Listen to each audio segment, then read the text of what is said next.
نظر با همه شعارهایتان ما با ما هر بابایی که رفتی حال پناه آوردی در ما قطر امضا که کردیم سعی کن ما جواب قطر، سعودی، آمریکا، اسرائیل هر جایی که با مسئله دینی برای تو پیش میکنه تو کفر اعلان میکنی و ما جوابت میتیم.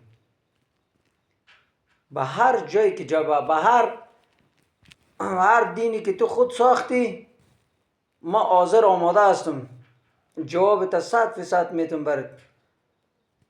ما با کل سعی کو ما عمر ما با ایتو مثل تو باره با اخماقی تیر نشده. ما عمر خود با در کجا مصرف کردم میدانی؟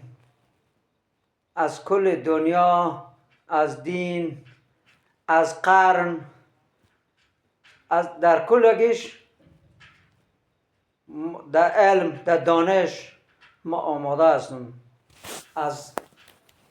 از هر نگاهت ما در خدمت هستم و جوابت هم میتم. دیگه شعار نتی، اگر شعار دادی این دفعه قبرت هم میکنم در پیش الزبایری روانت میکنم.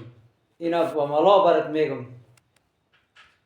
آمدی دیگه شعار هم نتی، ولی از این گپا از ملت افغانستان دست وردار، از خانمه ها دست وردار، دیگه دست به مکتبا به حقوق ملت دست نزن.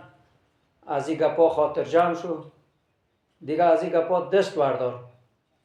تو را ما با دانایی، با هوشیاری، با اشاره تو را میفهمانم، از او بیشترش دیگه برایت بگم روبرو شوی. باید روبرو شوی مسئله بکنی مردم ما.